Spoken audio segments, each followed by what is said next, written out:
This is a summary of A Course in Miracles, Chapter 18, The Passing of the Dream. Section 1, The Substitute Reality. To substitute is to accept instead. If you would but consider exactly what this entails, you would perceive at once how much at variance this is with the goal the Holy Spirit has given you and would accomplish for you. To substitute is to choose between, renouncing one aspect of the sonship in favor of the other. The Holy Spirit never uses substitutes. Where the ego perceives one person as a replacement for another, the Holy Spirit sees them joined and indivisible. He does not judge between them, knowing they are one. Substitution is clearly a process in which they are perceived as different. One would unite, the other separate. The one emotion in which substitution is impossible is love. Fear involves substitution by definition, for it is love's replacement. Fear is both a fragmented and fragmenting emotion. No one is seen complete. The body is emphasized, with special emphasis on certain parts, and used as the standard for comparison of acceptance or rejection for acting out a special form of fear. You who believe that God is fear made but one substitution. It has taken many forms because it was the substitution of illusion for truth, of fragmentation for wholeness. You may be surprised to hear how very different is reality from what you see. You do not realize the magnitude of that one error. It was so vast and so completely incredible that from it a world of total unreality had to emerge. What else could come of it? That was the first projection of error outward. The world arose to hide it, and became the screen on which it was projected and drawn between you and the truth. Call it not sin, but madness, for such it was, and so it still remains. Invest it not with guilt, for guilt implies it was accomplished in reality. And above all, be not afraid of it. When you seem to see some twisted form of the original error rising to frighten you, say only, God is not fear, but love, and it will disappear. The truth will save you. Inward is sanity. Insanity is outside you. And turn you to the stately calm within, where in holy stillness dwells the living God you never left, and who never left you. Within yourself you love your brother with a perfect love. Here is holy ground in which no substitution can enter, and where only the truth in your brother can abide. Here you are joined in God as much together as you are with Him. In you there is no separation, and no substitute can keep you from your brother. Heaven is restored to all the sonship through your relationship, for in it lies the sonship, whole and beautiful, safe in your love. And God Himself is glad that your relationship is as it was created. The universe within you stands with you, together with your brother, and heaven looks with love on what is joined in it, along with its Creator. You have been called, together with your brother, to the most holy function this world contains. In summary, Section 1, the substitute reality is saying, we have made but one single substitution, our identity as one self united in God, for that of an ego, a separated, desperate parody of the holiness and light that we are in truth. One identity is based in love and the other fear. We have substituted a body for spirit. When you feel any form of fear, be sure you are identifying with the body and therefore the ego. When these times come, simply remind yourself of the truth and say to yourself, God is not fear, but love, and the fear will disappear. This truth will always save you. Remembering this truth is your most holy function. It is to remember your oneness with those God created in holy relationship with you. Section 2. The basis of the dream.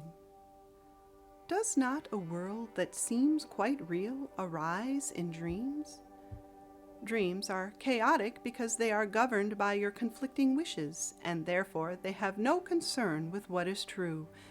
They are the best example you could have of how perception can be utilized to substitute illusions for truth.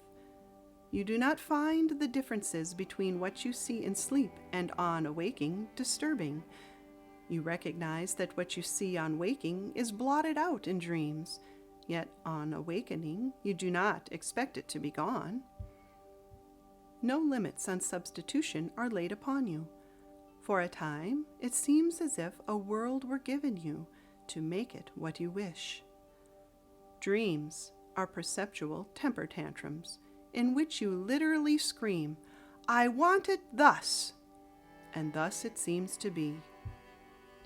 Dreams show you that you have the power to make a world as you would have it be, and that because you want it, you see it. And while you see it, you do not doubt that it is real. Yet here is a world, clearly within your mind, that seems to be outside. You do not respond to it as though you made it, nor do you realize that the emotions the dream produces must come from you. You seem to waken, and the dream is gone. Yet what you fail to recognize is that what caused the dream has not gone with it. Your wish to make another world that is not real remains with you, and what you seem to waken to is but another form of this same world you see in dreams. All your time is spent in dreaming. Your sleeping and your waking dreams have different forms, and that is all. They are your protest against reality and your fixed and insane idea that you can change it. The special relationship is your determination to keep your hold on unreality and to prevent yourself from waking. And while you see more value in sleeping than in waking, you will not let go of it. I said before that the first change before dreams disappear is that your dreams of fear are changed to happy dreams. Your special relationship will be a means for undoing guilt in everyone blessed through your holy relationship. It will be a happy dream, and one which you will share with all who come within your sight. You are so used to choosing among dreams, you do not see that you have made, at last, the choice between truth and all illusions. Yet heaven is sure. This is no dream. Its coming means that you have chosen truth, and it has come because you have been willing to let your special relationship meet its conditions. In your relationship, the Holy Spirit has gently laid the real world, the world of happy dreams, from which awaking is so easy and so natural. In summary, Section 2, the basis of the dream, is saying, it may seem a bit disconcerting to learn that whether we are sleeping or awake, we never seem to leave a world of dreams. Here we are told that since our birth into a body, we have never seen reality. We have only been living one continuous dream, and yet it is well within our power to awaken from it once we understand that we have total power and control over whether we choose to remain asleep or awaken. To awaken, we must choose to shift our perception of others to the truth of the light within them. Our special relationships are all whom we associate with a body. Such special relationships are the cause of our unhappiness because what we are seeing in others is false, a dream identity. Forgive all this, and every relationship you have, or ever will have in the past, present, and future will be healed for all eternity. You will be happy once you have let go of all things associated with the body. For it is through letting go of the drama of our bodily or special relationships that the whole basis of the dream is let go of. Section 3. Light in the dream. Each dream has led to other dreams, and every fantasy that seemed to bring a light into the darkness but made the darkness deeper. As the light comes nearer, you will rush to darkness, shrinking from the truth, sometimes retreating to the lesser forms of fear, and sometimes to stark terror. But you will advance, because your goal is the advance from fear to truth. If you knew who walks beside you on the way that you have chosen, fear would be impossible. You do not know because the journey into darkness has been long and cruel, and you have gone deep into it.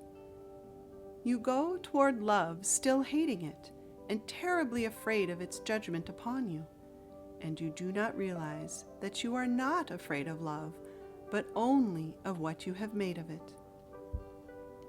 You who hold your brother's hand also hold mine, for when you joined each other, you were not alone. Do you believe that I would leave you in the darkness that you agreed to leave with me? In your relationship is this world's light. The holiness of your relationship is established in heaven. In your relationship, you have joined with me in bringing heaven to the Son of God, who hid in darkness. You, who are now the bringer of salvation, have the function of bringing light to darkness. We are made whole in our desire to make whole. You have gone past fear, for no two minds can join in the desire for love without love's joining them. Heaven is joined with you in your advance to heaven. When such great lights have joined with you to give the little spark of your desire the power of God Himself, can you remain in darkness? You and your brother are coming home together after a long and meaningless journey that you undertook apart and that led nowhere. You have found your brother, and you will light each other's way, and from this light will the great rays extend back into darkness and forward unto God to shine away the past and so make room for His eternal presence, in which everything is radiant in the light. In summary, Section 3, Light in the Dream, is saying, the word light is synonymous with knowledge in A Course in Miracles. To know or understand and accept the truth of our reality is to therefore bring light to it. As we come closer and closer to understanding the light of our truth, our ego will at times retreat into the dark and drag us with it. We will refuse to believe what is being taught. Let us cease to make such retreats now. Let us accept the truth and bring light into this dream, thus dispelling the dark as one does when turning on a light bulb. We have all journeyed into the forgetfulness of our unity together, but we also brought Christ with us. So, let us return together through seeing ourselves as one once again. Let us see only our unity with Christ, and thus bring light into this dream. Section 4. The Little Willingness. The holy instant is the result of your determination to be holy. It is the answer. The desire and the willingness to let it come precede its coming. You prepare your mind for it only to the extent of recognizing that you want it above all else. It is not necessary that you do more. Indeed, it is necessary that you realize that you cannot do more. It is your realization that you need do so little that enables Him to give so much. But trust implicitly your willingness, whatever else may enter. Concentrate only on this, and be not disturbed that shadows surround it. That is why you came. If you could come without them, you would not need the holy instant. Humility will never ask that you remain content with littleness, but it does require that you be not content with less than greatness that comes not of you. Your difficulty with the holy instant arises from your fixed conviction that you are not worthy of it. The holy instant does not come from your little willingness alone. It is always the result of your small willingness combined with the unlimited power of God's will. Rather than seek to prepare yourself for Him, try to think thus: I, who am host to God, am worthy of Him. He who established His dwelling place in me created it as He would have it be. It is not needful that I make it ready for Him, but only that I do not interfere with His plan to restore to me my own awareness of my readiness, which is eternal. I need add nothing to His plan, but to receive it, I must be willing not to substitute my own in place of it. Remember that you made guilt, and that your plan for the escape from guilt has been to bring atonement to it and make salvation fearful. And it is only fear that you will add if you prepare yourself for love. Release yourself to Him whose function is release. It is this that makes the holy instant so easy and so natural. You make it difficult because you insist there must be more that you need do. Forget not that it has been your decision to make everything that is natural and easy for you impossible. Everything God wills is not only possible, but has already happened.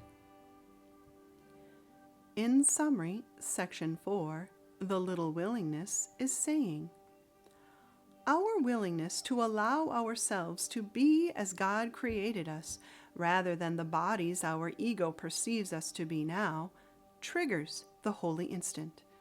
Our desire merely precedes it, but does not add anything to it.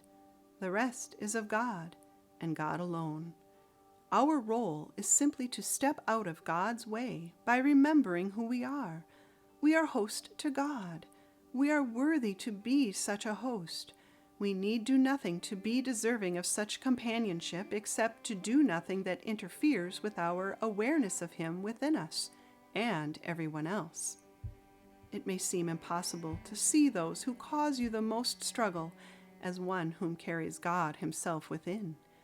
Yet do not forget, it is unnatural for them to be anything less than the holy vessel they are. You need but this small willingness to see your brethren as such, and God's will is done. The holy instant will follow soon behind such powerful, willing thoughts. Section 5. The Happy Dream. Prepare you now for the undoing of what never was. If you already understood the difference between truth and illusion, the atonement would have no meaning. The holy instant, the holy relationship, the Holy Spirit's teaching, and all the means by which salvation is accomplished would have no purpose, for they are but aspects of the plan to change your dreams of fear to happy dreams, from which you waken easily to knowledge. Put yourself not in charge of this, for you cannot distinguish between advance and retreat. Some of your greatest advances you have judged as failures, and some of your deepest retreats you have evaluated as success. Through your holy relationship, reborn and blessed in every holy instant you do not arrange, thousands will arise to heaven with you. A purpose such as this, without the means, is inconceivable. He will provide the means to anyone who shares his purpose. Happy dreams come true, not because they are dreams, but only because they are happy. And so they must be loving. Their message is, "Thy will be done," and not, "I want it otherwise." It is no dream to love your brother as yourself, nor is your holy relationship a dream. It will become the happy dream through which he can spread joy to thousands on thousands who believe that love is fear, not happiness. When you feel the holiness of your relationship is threatened by anything, stop instantly and offer the Holy Spirit your willingness, in spite of fear, to let him exchange this instant for the Holy One that you would rather have. He will never fail in this. Whoever is saner at the time the threat is perceived should remember how deep is his indebtedness to the other and how much gratitude is due him, and be glad that he can pay his debt by bringing happiness to both. Let him remember this and say, "I desire this holy instant for myself, that I may share it with my brother whom I love. It is not possible that I can have it without him, or he without me. Yet it is wholly possible for us to share it now, and so I choose this instant as the one to offer to the Holy Spirit, that his blessing may descend on us and keep us both in peace." In summary, section 5, the happy dream is saying, a happy dream is merely an experience of living without fear of anything in this dream. It is to have no fear of any illusion you may encounter, regardless of the form it takes. The form most difficult for us to let go of our fear of surrounds our relationships, our bodily experiences with other bodies. It is difficult to feel loving towards those whom we also feel our greatest conflict, and yet, if we allow ourselves the willingness to let this illusion of them go and place them into the hands of the Holy Spirit, He will transform our relationship for us. All it takes is for one of us to remember to do this, and He will carry our holy relationship into a happier dream, one of peace. Section 6. Beyond the body. There is nothing outside you. That is what you must ultimately learn, for it is the realization that the kingdom of heaven is restored to you. Heaven is not a place nor a condition. It is merely an awareness of perfect oneness and the knowledge that there is nothing else, nothing outside this oneness, and nothing else within. The belief that you could give and get something else, something outside yourself, has cost you the awareness of heaven and of your identity. Minds are joined, bodies are not. Only by assigning to the mind the properties of the body does separation seem to be possible. Mind cannot attack, but it can make fantasies and direct the body to act them out. In this, the mind is clearly delusional. It cannot attack, but it maintains it can, and uses what it does to hurt the body to prove it can. Would you not have the instruments of separation reinterpreted as means for salvation and used for purposes of love? It is insane to use the body as the scapegoat for guilt, directing its attack and blaming it for what you wished it to do. This is the host of God that you have made, and neither God nor His most holy Son can enter an abode that harbors hate, and where you have sown the seeds of vengeance, violence, and death. The body is outside you, and but seems to surround you, shutting you off from others and keeping you apart from them, and them from you. It is not there. There is no barrier between God and His Son, nor can his son be separated from himself except in illusions. Everyone has experienced what he would call a sense of being transported beyond himself. This feeling of liberation far exceeds the dream of freedom sometimes hoped for in special relationships. It is a sense of actual escape from limitations. There is no violence at all in this escape. The body is not attacked, but simply properly perceived. It does not limit you, merely because you would not have it so. You are not really lifted out of it. It cannot contain you. The sudden expansion of awareness that takes place with your desire for it is the irresistible appeal the holy instant holds. It calls you to be yourself within its safe embrace. Not through destruction, not through a breaking out, but merely a quiet melting in. For peace will join you there simply because you have been willing to let go the limits you have placed upon love and joined it where it is and where it led you, in answer to its gentle call to be at peace. In Summary, Section 6, Beyond the Body, is saying, to move beyond the body, we must undergo an inner journey, for we do not actually move away from anything outside of us. The body seems to surround us in a prison of flesh and pain, but really it is not there. This may sound difficult to believe, given how profound the feelings of the body can be, yet such feelings actually first originate in the mind, then pass through the body secondly.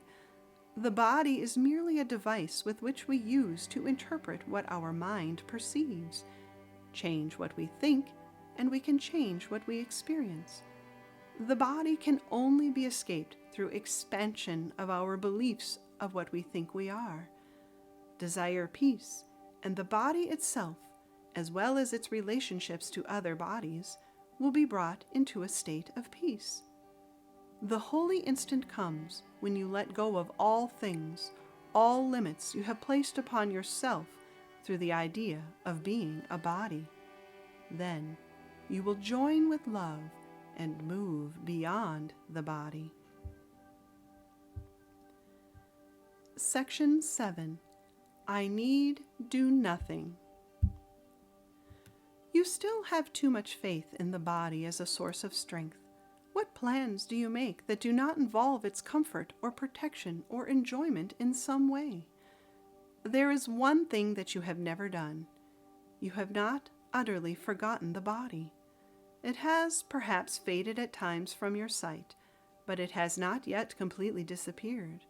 You are not asked to let this happen for more than an instant, yet it is in this instant that the miracle of atonement happens. Afterwards you will see the body again, but never quite the same. And every instant that you spend without awareness of it gives you a different view of it when you return. At no single instant does the body exist at all. It is always remembered or anticipated, but never experienced just now. Only its past and future make it seem real. It is impossible to accept the holy instant without reservation unless, for just an instant, you are willing to see no past or future.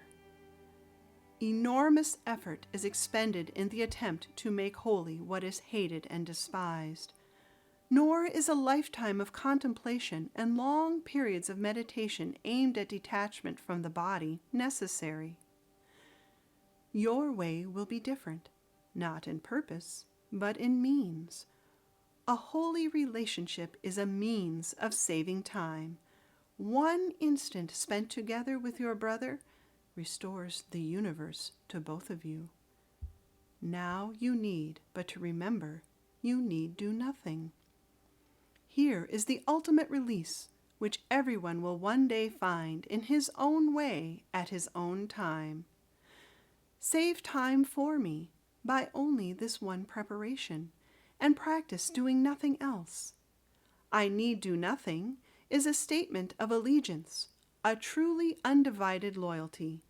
Believe it for just one instant, and you will accomplish what is given to a century of contemplation or of struggle against temptation. To do anything involves the body, and if you recognize you need do nothing, you have withdrawn the body's value from your mind. Here is the quick and open door through which you can slip past centuries of effort and escape from time. To do nothing is to rest and make a place within you where the activity of the body ceases to demand attention. This quiet center in which you do nothing will remain with you, giving you rest in the midst of every busy doing on which you are sent. It is this center, from which the body is absent, that will keep it so in your awareness of it. In summary, Section 7, I Need Do Nothing, is saying, our minds are always engaged, busy, doing something regarding our bodies. Our minds are never at rest where the body is concerned. How often have we simply allowed ourselves to rest in peace? Not often, or never for most. And yet we are told here that it is exactly this uncomplicated practice that we must do, or rather not do, in order to accomplish our whole release from suffering. Give your relationships a rest. Do not think about them. Give your body a rest. Do not think about it. And in this quiet center in which you think nothing and therefore do nothing, you will transcend the body entirely. Do not struggle to empty your mind, but rather fill it with light. Light is understanding. Therefore, fill your mind with the understanding that ultimately nothing associated with the body matters. It is not real. And in the light of this understanding, you will go about your busy tasks in the world and will do nothing to interfere with the holy instant from dawning upon your mind. Section 8. The Little Garden. It is only the awareness of the body that makes love seem limited, for the body is a limit on love. The belief in limited love was its origin, and it was made to limit the unlimited. You cannot even think of God without a body, or in some form you think you recognize. The body cannot know, and while you limit your awareness to its tiny senses, you will not see the grandeur that surrounds you. The body is a tiny fence around a little part of a glorious and complete idea. It draws a circle infinitely small around a very little segment of heaven, splintered from the whole, proclaiming that within it is your kingdom, where God can enter not. Within this kingdom the ego rules, and cruelly. This fragment of your mind is such a tiny part of it that, could you but appreciate the whole, you would see instantly that it is like the smallest sunbeam to the sun, or like the faintest ripple on the surface of the ocean. Yet neither the sun nor ocean is even aware of all this strange and meaningless activity. They merely continue, unaware that they are feared and hated by a tiny segment of themselves. Such is the strange position in which those in a world inhabited by bodies seem to be. Like to the sun and ocean, your self continues, unmindful that this tiny part regards itself as you. Do not accept this little fenced-off aspect as yourself. The sun and ocean are as nothing beside what you are. Love knows no bodies and reaches to everything created like itself. The thought of God surrounds your little kingdom, waiting at the barrier you built to come inside and shine upon the barren ground. And everyone you welcome will bring love with him from heaven for you. The love they brought with them will stay with them as it will stay with you, and under its beneficence your little garden will expand and reach out to everyone who thirsts for living water but is grown too weary to go on alone. The holy instant is your invitation to love, to enter into your bleak and joyless kingdom, and to transform it into a garden of peace and welcome. Ask for everything, and you will receive it. Be sure of this. Love has entered your special relationship and entered fully at your weak request. You do not recognize that love has come because you have not yet let go of all the barriers you hold against your brother. You have reached the end of an ancient journey, not realizing yet that it is over. Yet, he whom you welcomed has come to you and would welcome you. He has waited long to give you this. Receive it now of him, for he would have you know him. And walk into the garden love has prepared for both of you. In summary, Section 8, The Little Garden, is saying, our body is the little garden we made for ourselves and us alone. It is the idea we are separate and isolated patches of life, disconnected from all that is, which surrounds us in everlasting love. We are in dire need of expanding our garden. We do this through expanding our love for others, the ones we seem to have mistakenly excluded. And with their inclusion, we also include God once again within our garden, within our full awareness. Let all our relationships become holy through our perspective of the all-inclusive love God holds for us. Let our little garden expand to join the heavenly garden God has prepared for us. Section 9. The Two Worlds. You have been told to bring the darkness to the light and guilt to holiness. And you have been also told that error must be corrected at its source. Therefore, it is the tiny part of yourself, the little thought that seems split off and separated, the Holy Spirit needs. Let the Holy Spirit remove it from the withered kingdom in which you set it off, surrounded by darkness, guarded by attack, and reinforced by hate. How is this done? It is extremely simple, being based on what this little kingdom really is. From the world of bodies, made by insanity, insane messages seem to be returned to the mind that made it, and these messages bear witness to this world, pronouncing it as true. The circle of fear lies just below the level the body sees, and seems to be the whole foundation on which the world is based. Here are all the illusions, all the twisted thoughts, all the insane attacks, the fury, the vengeance, and betrayal that were made to keep the guilt in place, so that the world could rise from it and keep it hidden. The body will remain guilt's messenger and will act as it directs as long as you believe that guilt is real. For the reality of guilt is the illusion that seems to make it heavy and opaque, impenetrable, and a real foundation for the ego's thought system. This heavy-seeming barrier, the artificial floor that looks like rock, is like a bank of low, dark clouds that seem to be a solid wall before the sun. Its impenetrable appearance is wholly an illusion. Yet, in this cloud bank, it is easy to see a whole world rising. Figures stand out and move about, actions seem real, and forms appear and shift from loveliness to the grotesque, and back and forth they go, as long as you would play the game of children's make-believe. Yet, however long you play, and regardless of how much imagination you bring to it, you do not confuse it with the world below, nor seek to make it real. So should it be with the dark clouds of guilt, no more impenetrable and no more substantial.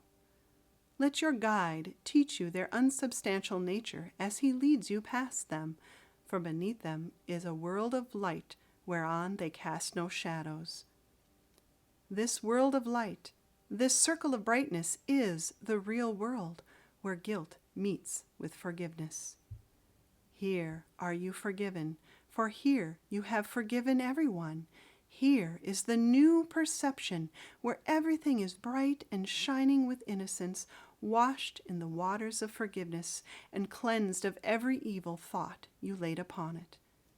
Yet, even forgiveness is not the end.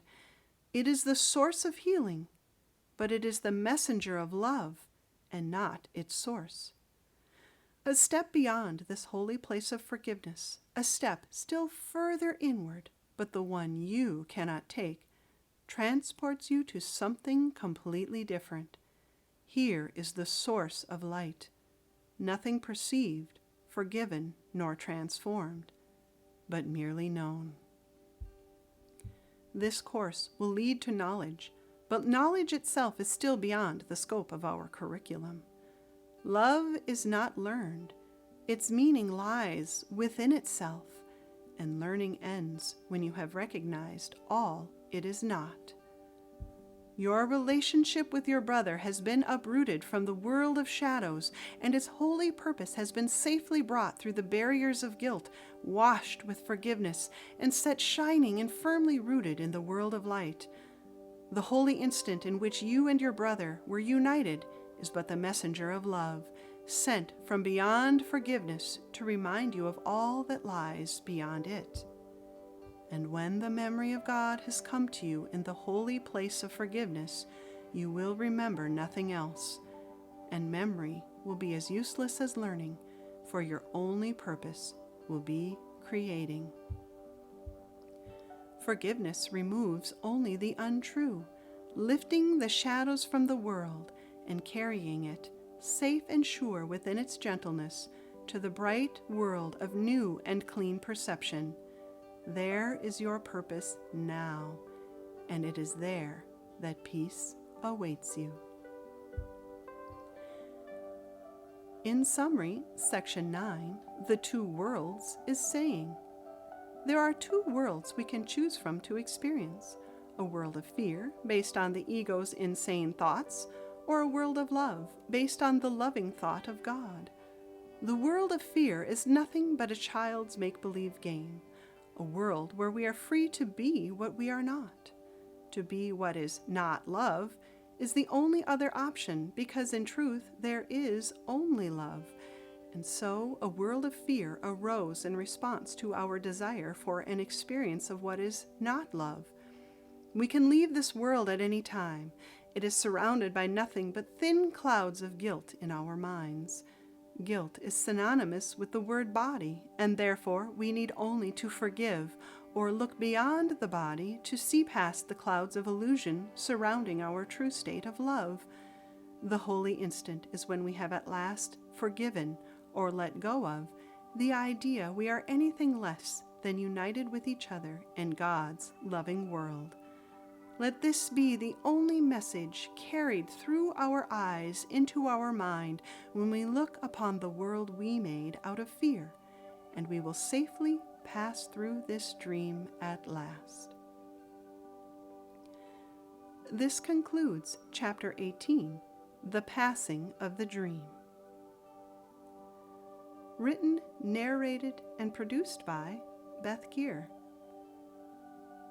For more from me, go to www.bethgeer.com. And please like and subscribe. Your blessing will be returned to you magnified. Thank you.